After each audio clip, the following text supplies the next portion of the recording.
Halo guys, balik lagi. Kita kembali membahas soal soal P3K, terutama untuk jabatan perencana ahli pertama, ya teman-teman. Ini adalah kisi-kisi terbaru dan kali ini kita bahas di kisi-kisi terbaru materi tentang spasial ataupun tata ruang. Oke, kita langsung saja ke soal yang pertama, ya guys ya. Berdasarkan Peraturan Pemerintah Republik Indonesia Nomor 8 Tahun 2013 tentang Ketelitian Peta Rencana Tata Ruang, dalam penyusunan rencana tata ruang, wilayah kabupaten minimal mempunyai skala, dan jawabannya adalah A. 1/1 juta, B. 1/250.000, C. 1/50.000, D. 1/25.000, dan E. 1/10.000. Silakan teman-teman untuk menjawab dulu ya.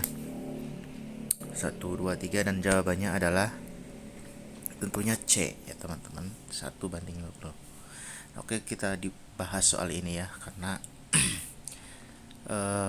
menurut nomor 8 tahun 2013 ya, peraturan pemerintah, ketelitian peta rencana tata ruang dalam penyusunan tata ruang wilayah kabupaten minimal 1/50 ya. Nah, untuk skala nasional 1/1 juta, skala provinsi 1/250.000, skala kota 1/25.000, dan skala pulau atau kepulauan 1/500.000 ya. Jadi itu perbandingannya. Silahkan teman-teman screenshot aja ataupun hafalkan tentunya. Oke, next ke soal yang berikutnya. Manfaat ruang terbuka hijau sebagai ruang publik adalah kecuali sarana mencerminkan identitas daerah, B. sarana penelitian pendidikan dan penyuluhan, C. sarana rekreasi aktif dan pasif serta interaksi sosial, D. meningkatkan nilai ekonomi lahan perkotaan, atau E. meningkatkan keamanan dan ketentraman. Nah, semuanya ini segala macamnya positif ya teman-teman. Namun kita fokus lagi di soal di mana soal ini adalah manfaat ruang terbuka hijau sebagai ruang publik ya. Di sini kita baris bawahi manfaatnya sebagai ruang publik adalah kecuali.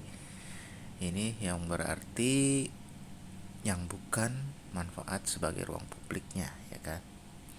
Dan jawabannya silahkan pilih. 1, 2, 3. Jawabannya adalah E.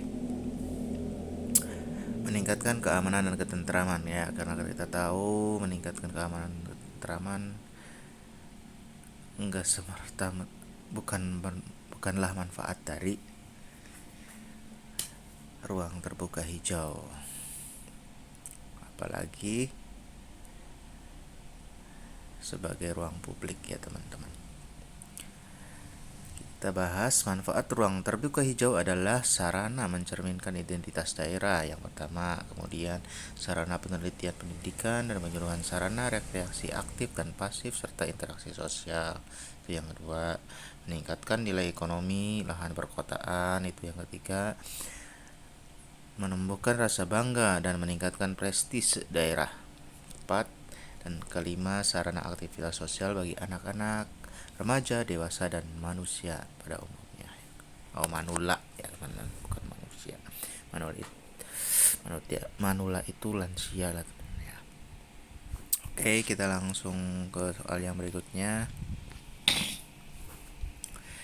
Evaluasi yang dilakukan sebelum ditetapkannya rencana pembangunan dengan tujuan untuk memilih dan menekan skala prioritas dari berbagai alternatif dan kemungkinan cara mencapai tujuan yang telah dirumuskan sebelumnya disebut.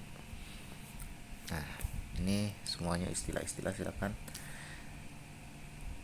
dijawab. Untuk A, evaluasi ex ante, B, evaluasi ongoing, C, evaluasi ex post, D. Pra-evaluasi, dan E. Pasca evaluasi. Silakan dijawab. 1, 2, 3. Kita mulai ke pembahasan ya teman-teman. Evaluasi pada tahap perencanaan ex ante, yaitu evaluasi dilakukan sebelum ditetapkannya rencana pembangunan dengan tujuan untuk memilih, menentukan skala prioritas dari berbagai alternatif dan kemungkinan cara mencapai tujuan yang telah dirumuskan sebelumnya. Nah, itu evaluasi perencanaan yaitu ex ante ya teman-teman. Untuk evaluasi pada tahap pelaksanaan itu ongoing. Yang tadi ex ante itu tahap perencanaan evaluasinya ya, dari di awal banget gitu. Dan untuk yang kedua ini adalah ongoing, yaitu tahap pelaksanaannya sambil kita melaksanakan sambil dievaluasi, yaitu evaluasi yang dilakukan pada saat pelaksanaan rencana pembangunan untuk meningkatkan tingkat kemajuan pelaksanaan rencana dibandingkan dengan rencana yang telah ditentukan sebelumnya. Itu ya teman-teman. Untuk yang ketiga itu evaluasi pada tahap pasca pelaksanaan, yaitu ex post, yaitu evaluasi yang dilaksanakan setelah pelaksanaan rencana berakhir, yang diarahkan untuk melihat apakah pencapaian program mampu mengatasi masalah pembangunan yang ingin dipecahkan gitu. Jadi di akhir ya teman-teman, setelah perencanaan pelaksanaan, setelah pelaksanaan sudah itu baru dievaluasi.